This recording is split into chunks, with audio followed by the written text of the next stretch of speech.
दिशधारिणे शील प्रभुपाद की जय। हरे कृष्ण। আজকে শেষ দিন। ধরণী দেবী, পৃথিবী একজন ব্যক্তি, তাই নয় কি? না, পৃথিবী কতগুলো মাটি আর জল, এটা তার প্রকাশ। কিন্তু পৃথিবী একজন ব্যক্তি, তার নাম ধরণী, ধরিত্রী, বসুন্ধরা। আর আমরা কি বলি? ধরতি মাতা। পৃথিবী হচ্ছে মাতা। মাতা যেমন সন্তানদের পালন করে, পৃথিবী তেমন জীবদের লালন পালন করেন। পৃথিবীর বুকেই আমরা বেঁচে আছি। তো অসুরদের অত্যাচারে পৃথিবী একসময় অত্যন্ত ভারাক্রান্ত হয়ে ব্রহ্মার কাছে গেল। ব্রহ্মার কাছে গিয়ে নিবেদন করলো। ভাগবতে এই কথা আছে, পৃথিবী একটা গাভী রূপ নিয়ে ব্রহ্মার কাছে গেল। ব্রহ্মা তখন ক্ষীরোদকশায়ী বিষ্ণুর কাছে গেলেন সকলকে নিয়ে। সেখানে তিনি পুরুষ সূক্তের মাধ্যমে ভগবানের প্রার্থনা করলেন, তাদের উদ্দেশ্য, আসার উদ্দেশ্য জানালেন। তখন ভগবান কি বললেন? আমি আসছি। কিন্তু এখানের ঘটনাটা একটু অন্যরকম আছে। পৃথিবী যখন এইভাবে ব্রহ্মার রাজত্ব আসছে, কলি যুগটা হচ্ছে কলির রাজ্য। কলিও একটা ব্যক্তি, কলিও একটা ব্যক্তি। কলির মা বাবা হচ্ছে হিংসা আর ক্রোধ। এই হিংসা আর ক্রোধের সন্তান হচ্ছে কলি, আর যার অর্থ হচ্ছে বা যার পরিচয় হচ্ছে কলহ, ঝগড়াঝাটি। এই যুগে এটা হচ্ছে না খুব? ঝগড়াঝাটি শুরু হয় কোত্থেকে? হিংসা থেকে, ক্রোধ থেকে, ঈর্ষা থেকে, ক্রোধ থেকে।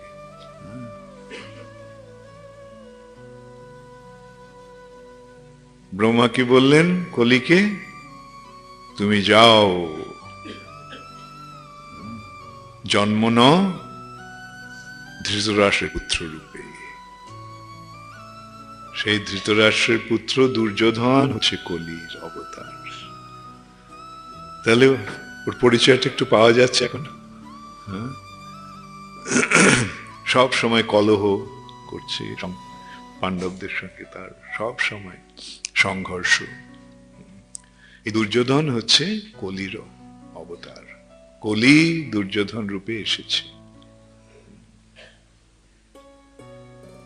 তোমরা তো আগে আমি বলেছি, কালকে আমি বলেছি, মনে আছে তো তোমাদের?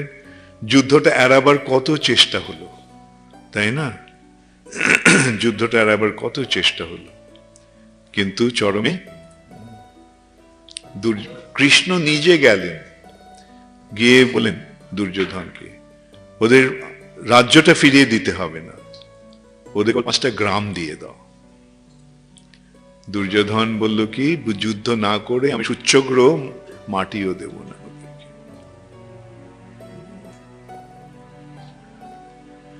যুদ্ধ অবশ্যম্ভাবী। যুদ্ধের আয়োজন হলো কৌরব পক্ষে ভীষ্মকে সেনাপতি নিযুক্ত করা। ভীষ্ম দূত পাঠালেন যুধিষ্ঠিরের কাছে, এই যুদ্ধ নীতি জানি, কিভাবে যুদ্ধ হবে। যুদ্ধ হবে সমসম ইয়েতে, রথীর সঙ্গে রথী। যারা রথে চড়ে যুদ্ধ করছে তারা অন্য রথীদের সঙ্গে যুদ্ধ করবে। যারা হাতির পিঠে চড়ে যুদ্ধ করছে তারা হাতির পিঠে যারা আছে তাদের সঙ্গে যুদ্ধ করবে। যারা অশ্বারোহী তারা অশ্বারোহীর সঙ্গে যুদ্ধ করবে। যারা পদাতিক তারা পদাতিকদের সঙ্গে যুদ্ধ করবে। যারা মল্ল তারা মল্ল যোদ্ধাদের সঙ্গে যুদ্ধ করবে। আর এই যুদ্ধ থেকে কেউ যদি পালাতে চায়, চলে যায়, তখন তাকে পেছন থেকে কেউ আক্রমণ করবে না।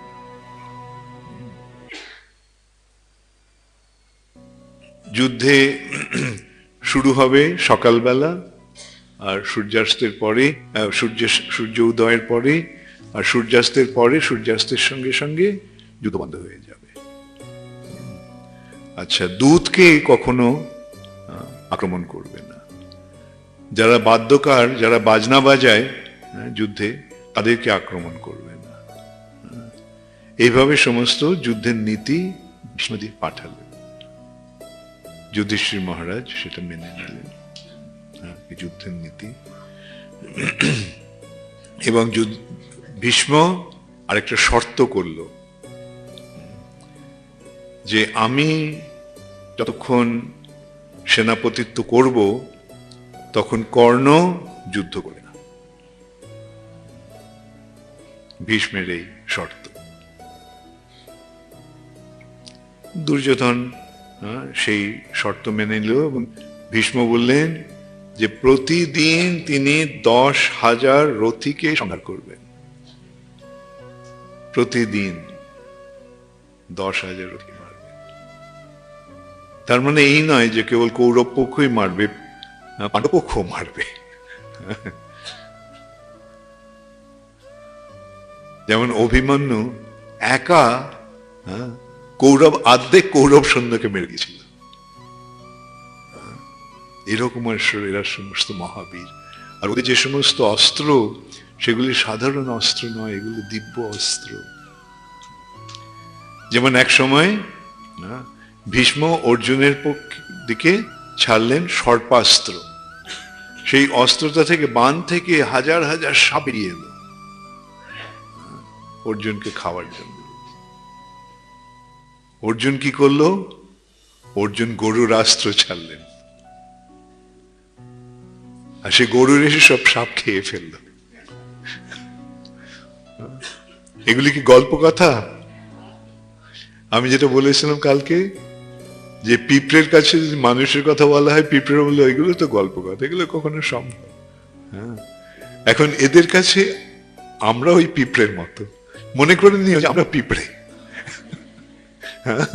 আর এরা সব হচ্ছে মানুষ। আর এদের যে ক্ষমতা, সেটা অস্বাভাবিক ক্ষমতা।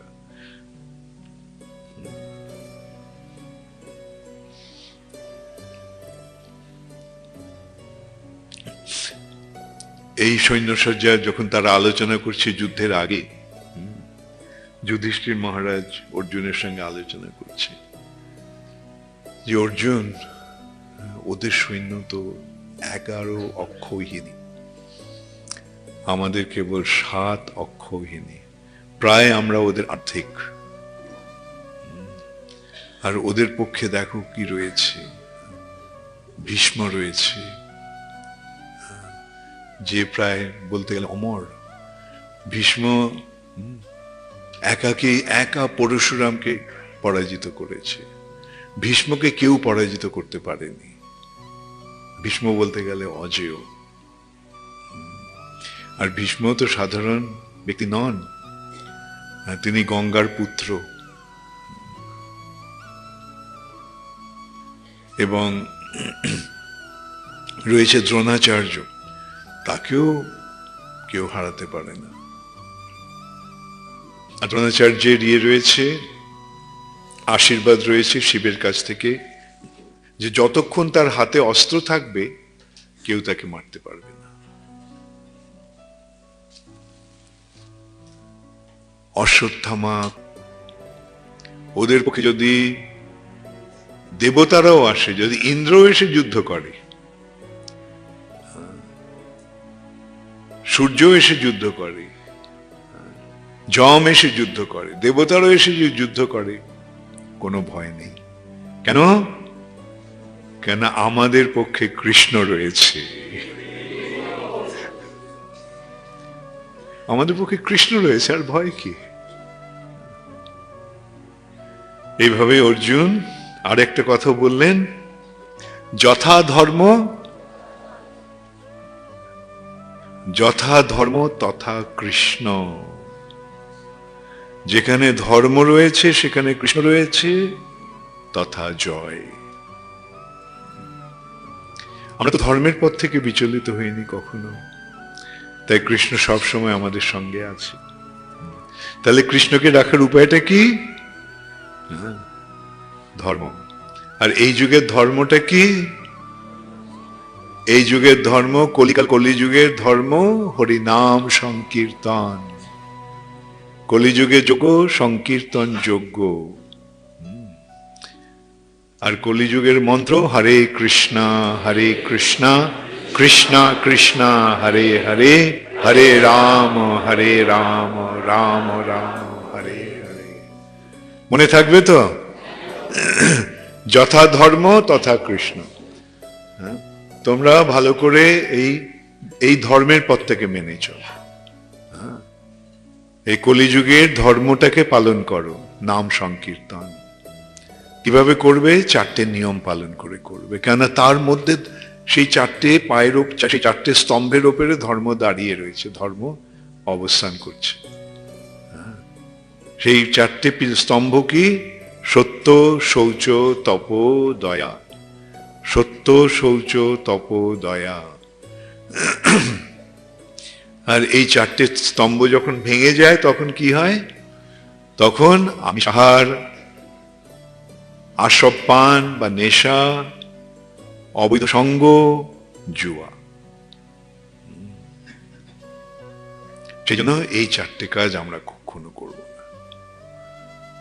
আমরা আমিষাহার করব না। শুধু আমিষাহার করব না এই কল নয়, আমরা কৃষ্ণকে না দিয়ে কিছু গ্রহণ করব না। আমরা কৃষ্ণ প্রসাদ ছাড়া কিছু গ্রহণ করব না। আমরা কৃষ্ণের প্রসাদ রূপে গ্রহণ করব। যদি যদি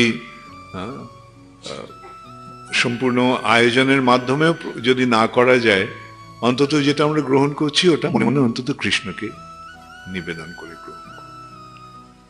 অনেক সময় হয় যে অনেক সময় তোমাদের এরকম পরিস্থিতি হবে যে বাইরে কিছু খেতে হবে, তবে সেটা গ্রহণ করার আগে ভগবানকে নিবেদন করে দিও।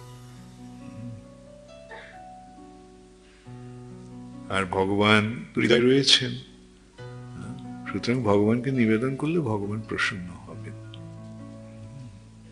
না গো কৃষ্ণ, আমি যুদ্ধ করতে পারবো না। কথং ভীষ্মম অহং সংখ্যে দ্রোণং চ মধুসূদন ঈশুভি প্রতিয়ৎসামি পূজার্হ বরিসূদন। ভীষ্ম, দ্রোণ এরা আমার পূজনীয়, পূজার্হ। হে কৃষ্ণ, ঈশুভি প্রতিয়ৎসামি, কিভাবে আমি ওদের বিরুদ্ধে বাণ ত্যাগ করব, ওদেরকে সংহার করার জন্য। এইভাবে অর্জুন তার মনের দুঃখ কৃষ্ণকে জানাবে। অর্জুন বলল, আমি সব কিছু ছেড়ে দিয়ে বনবাসী, আমি বরং ভিক্ষাবৃত্তি করে জীবন ধারণ করব, কিন্তু ওদের রক্তমাখা এই রাজ্য আমি ভোগ করতে পারবো না।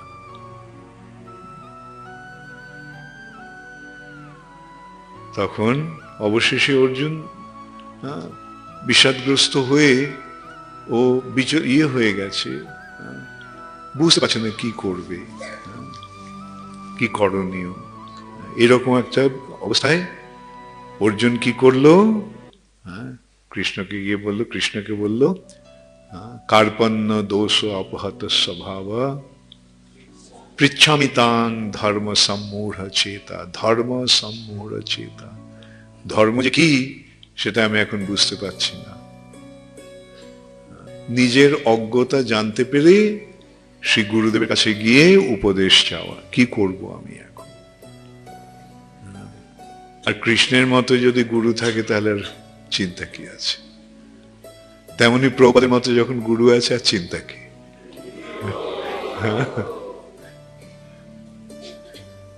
কৃষ্ণের কথাটা প্রভুপাদ আরো সরল করে বুঝিয়ে দিয়েছেন, তাই নাকি? ভগবত গীতা পড়ে আমরা কি বুঝতে পেরেছি? মহাভারতের ভগবত গীতা পড়ে আমরা, অন্তত আমি তো বলবো, আমি কিছু বুঝিনি। কিন্তু প্রভুপাদের কাছে যখন এলাম তখন সব কিছু একেবারে জলের মতো হয়ে গেল। কৃষ্ণ শ্রীল প্রভুপাদ কি সুন্দরভাবে বুঝিয়ে দিলেন ভগবদ গীতা মর্ম কি। প্রথম কথা, ভগবদ গীতা যথাযথ, ভগবদ গীতা অ্যাজ ইট ইজ, যথাযথ। মানেটা কি? কৃষ্ণ যেভাবে বলেছেন, অর্জুন যেভাবে বুঝেছেন, এইটাই হচ্ছে যথাযথ। কৃষ্ণ তো ভগবদ গীতা কতগুলো মূর্খ পণ্ডিতদের জন্য বলেনি। বড় বড় পণ্ডিত, পিএইচডি, তটরেখা। নদীর তট কাকে বলে জানো তো? তট কাকে বলে? যেখানে নদীর জল আর স্থলটা ভাগ হয়ে যায়, একটা রেখা, তাই না? এইদিকে স্থল, এদিকে জল। ঠিক তেমনি আমরা ভগবানের অন্তরঙ্গা শক্তিতে থাকতে পারি, আমরা ভগবানের বহিরঙ্গা শক্তিতে থাকতে পারি। এই প্রকৃতি হচ্ছে ভগবানের বহিরঙ্গা শক্তি। আমরা কোথায় আছি? আমরা কোথায় আছি? ভগবানের বহিরঙ্গা শক্তিতে আছি। আর এই বহিরঙ্গা শক্তিটার রূপটা কিরকম? ভূমির আপো অনল বায়ু খং মনো বুদ্ধিরেব চ অহংকার ইত্যং মে ভিন্না প্রকৃতির অষ্টধা। এই 8টি উপাদান দিয়ে, 8টি তত্ত্ব দিয়ে এই জড়া প্রকৃতি তৈরি হয়েছে। কিন্তু অপরে অমিতস্তন্নাম, এই প্রকৃতিরটি হচ্ছে অপরা, নিকৃষ্ট। কিন্তু প্রকৃতি বিদ্ধি মে পরাণ, কিন্তু তার উপরে একটা উৎকৃষ্ট শক্তি রয়েছে। পরা, অপরা, নিকৃষ্ট, উৎকৃষ্ট। উৎকৃষ্ট শক্তি কোনটা? উৎকৃষ্ট শক্তি হচ্ছে চিৎ জগৎ। আর নিকৃষ্ট শক্তি কোনটা? এই জড় জগৎ। আর তটকতা কোথায়? তটস্থ কারা? আমরা। এখন আমরা এখানে, আমরা এখন কোথায় আছি? আর কি হচ্ছে? প্রকৃতিও একজন ব্যক্তিত্ব, প্রকৃতিও ব্যক্তি, মহামায়া। আর আমরা যতই এই জগৎটাকে ভোগ করতে যাচ্ছি, মহামায়ার হাতে একটা ত্রিশূল আছে, সে মহামায়ের ত্রিশূল দিয়ে আমাদেরকে তাপ দিচ্ছে, করো, ভোগ করো। যত ভোগ করতে যাচ্ছি ত্রিশূল রাখতে।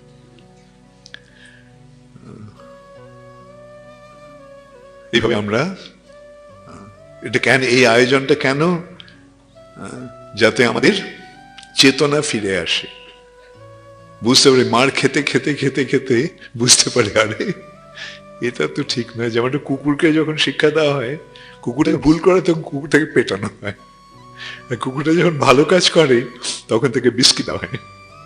হ্যাঁ, তার ফলে কুকুরটা বুঝতে পারে কোন কাজটা করলে বিস্কিট পাবে আর কোন কাজটা করলে মার খাবে। হ্যাঁ, আমরা সেরকম, আমরা মনে করতে পারি যে আমরা তো অনেক উন্নত বুদ্ধির সম্পন্ন, তো আমাদের উন্নত বুদ্ধির পরিচয়টা কিভাবে পাবো? যত তাড়াতাড়ি আমরা বুঝতে পারবো কি করলে বিস্কিট পাবো আর কি করলে মার পাবো। আর শুধু তাই নয়, এটা এমনই একটা আমাদের আয়োজন ভগবানের, যেখানে ওই ঠিক মতো কাজ করলে আমরা বিস্কিট নয়, আমরা অমৃত পাবো। তখন আর মৃত্যু হবে না, আর মৃত্যু হবে না। যদ্গত্বা ন নিবর্তন্তে তদ্ধাম পরমং মম। ওখানে একবার চলে গেলে ব্যাস, আর এখানে ফিরে আসতে হবে না। এই জগৎটা কি? এই জগৎটা মৃত্যুর জগৎ, মর্তলোক। আর ওই জগৎটা অমরত্বের লোক। সেখানে গেলে মৃত্যু নেই, সেখানে গেলে দুঃখ নেই, সেই জগৎটা আনন্দময়, সেই জগৎটা নিত্য আনন্দময় এবং জ্ঞানময়। কত সরল ভাবে ভগবান এই শিক্ষাগুলো দিয়েছেন গীতার মাধ্যমে। তোমরা বুঝে নিয়েছো তো? আর কাল আছে, ঈশ্বর, জীব, প্রকৃতি, তারপরে কাল এবং কর্ম। কালটা কি? যা কিছু হচ্ছে কালের প্রভাবে হচ্ছে, সময়, সব কিছু সময়ের পরিপ্রেক্ষিতে হচ্ছে।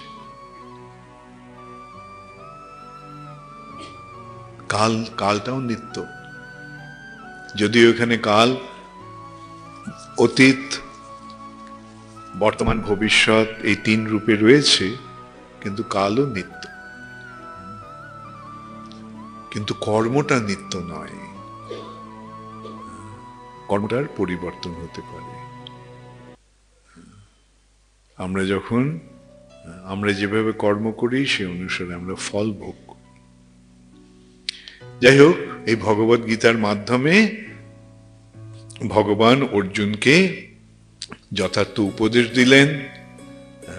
অর্জুন বলেছিল, আমি বুঝতে পারছি না কি করব, কার্পণ্য দোষ অপহত স্বভাব পৃচ্ছামি ত্বাং ধর্ম সর্মূঢ় চেতা যচ্ছেয়স্যাৎ নিশ্চিতং ব্রূহি তন্মে। শ্রেয়, কি করলে আমার ভালো হবে সেটা আমাকে বলে দাও। এই কি করলে ভালো হবে সেটাই কৃষ্ণ বোঝালেন। এখন তোমরা বুঝতে পেরেছো কি করলে ভালো হবে? হ্যাঁ, কি করলে ভালো হবে? কি করলে ভালো হবে? হ্যাঁ, ভগবানের স্মরণ নিয়ে থাকলে ভালো। এবং তাই যখন ভগবদ্গীতা কৃষ্ণ অর্জুনকে শোনালেন, তখন শেষে অর্জুন কি বলছেন? নষ্ট মোহ স্মৃতির লব্ধা। আমার মোহ নষ্ট, আমার মোহ নষ্ট হয়ে গেছে, আর আমি মোহিত নই, আর আমি বিমোহিত নই, বা আমি অজ্ঞান নই। কিভাবে? তৎপ্রসাদা মায়াচ্যুত। হে অচ্যুত কৃষ্ণ, তোমার প্রসাদে আমার মোহ দূর হয়ে গেছে। এখন করিষ্যে বচনং তব, তুমি যেটা বলবে আমি সেটা করব। কৃষ্ণ কি বললেন? ভালো ছেলে, যুদ্ধ করো। ব্যাস, কুরুক্ষেত্র যুদ্ধ শুরু হল। এইভাবে প্রচন্ড যুদ্ধ শুরু হলো। ভীষ্ম এমন প্রচন্ড ভাবে যুদ্ধ করতে লাগলেন যে পাণ্ডবেরা একেবারে ছন্ন ভিন্ন হয়ে গেল। তার দুঃখের কথা কৃষ্ণকে জানালেন এবং বললেন যে এই যুদ্ধ আমি করতে চাই না, রাজ্য সুখ চাই না আমি। অর্জুন যে কথা বলেছিল যুধিষ্ঠির মহারাজ এখন সেই কথাই বলছে। তখন কৃষ্ণ কি বলল? যুধিষ্ঠির মহারাজকে আশ্বাস দিল, যুধিষ্ঠির, সমস্ত আয়োজন আমি করে রেখেছি, এটা শুধু কালের প্রতীক্ষা। মনে আছে ব্রহ্মা কেন কলিকে বলল দুর্যোধন হয়ে আসতে? এই পৃথিবীর ভার লাঘব করার জন্য, ক্ষত্রিয়দের মারবার জন্য। ক্ষত্রিয়রা মরছে, ভালোই তো, এই জন্যই তো আমি এসেছি। যে পৃথিবীর ভার হরণ করার জন্য, মনে আছে ভাগবতে কে কে পড়েছে? পৃথিবীর ভার লাঘব করার জন্য ভগবান এসেছেন। এই সূত্রে আমি একটা কথা অনেক সময় বলি যে তোমরা জানো জরাসন্ধ কতবার আক্রমণ করেছিল? 17 বার, 18 বার করেছিল, 18, যাই হোক, 17 বার আক্রমণ করার পরে ব্যাপারটা একটু অন্যরকম হয়ে যায়। কৃষ্ণ আর বলরাম, ওদের তো কেউ নেই সেদিকে তাদের পক্ষে। কেননা কংসের যারা সৈন্য সামন্ত ছিল তাদের অধিকাংশই কংসের মৃত্যুর পরে পালিয়ে গেছে, চলে গেছে। আর মুষ্টিমেয় কয়েকজন আছে। কিন্তু কৃষ্ণ বলরামই ওই 23 অক্ষৌহিনী সৈন্যের সঙ্গে করছে, সংগ্রাম করছে, সবাইকে মেরে ফেলল। কেবল জরাসন্ধকে বাঁচিয়ে রাখলো। জরাসন্ধ পালিয়ে গেল,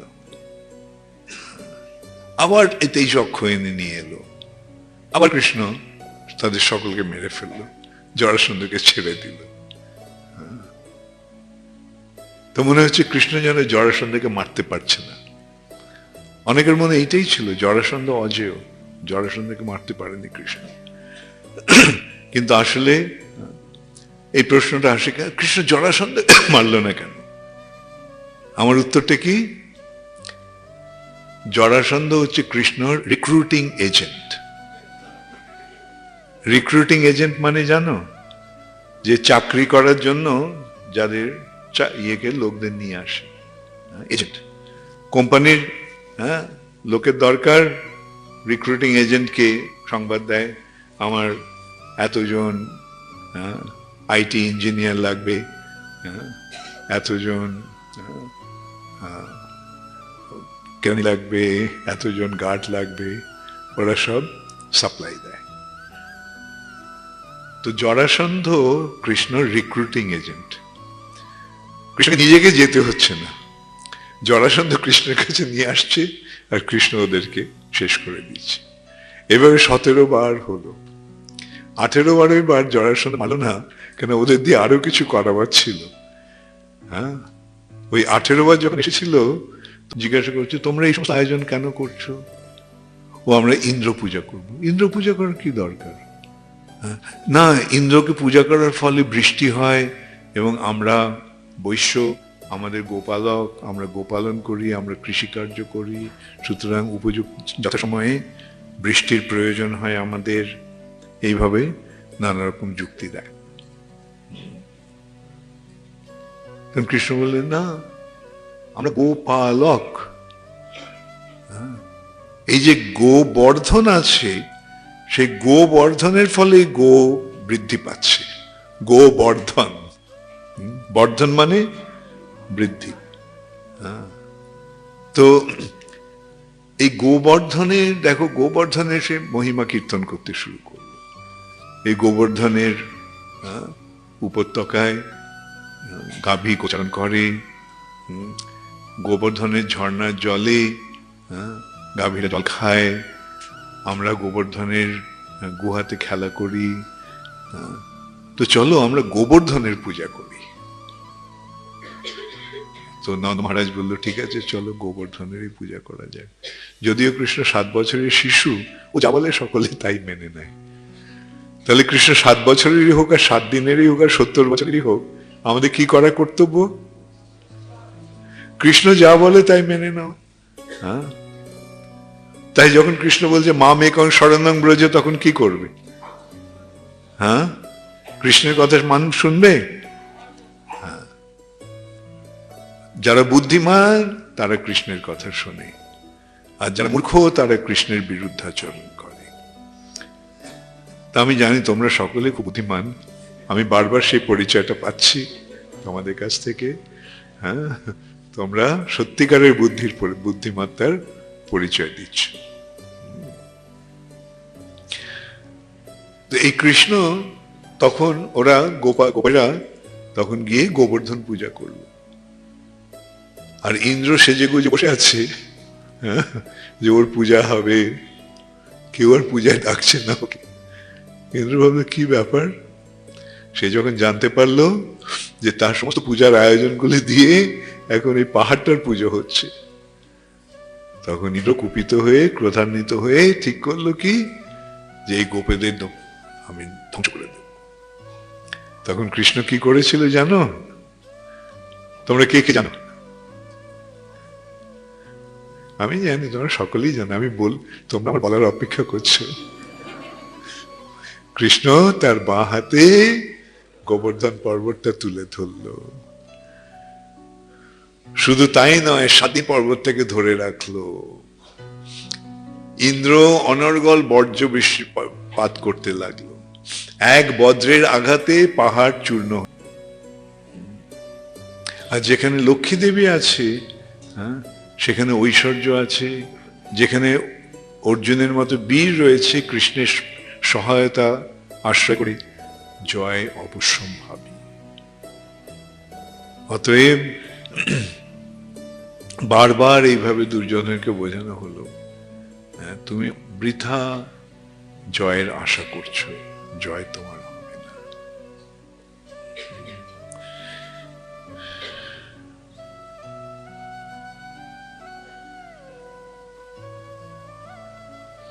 সপ্তম দিনে, যুদ্ধের সপ্তম দিনে দুর্যোধন তো খুব কূটনীতিবিদ, সে গিয়ে প্রথমে ভীষ্মের প্রশংসা করল, আপনি এই করেছেন, আপনি ওই করেছেন, আপনি আপনার গুরুদেবকে পরাজয় করেছেন, পরশুরামকে পরাজয় করেছেন, যে 21 বার ক্ষত্রিয়দের পৃথিবীকে নিক্ষত্রিয় করেছিল, তাকে আপনি পরাজয় করেছেন।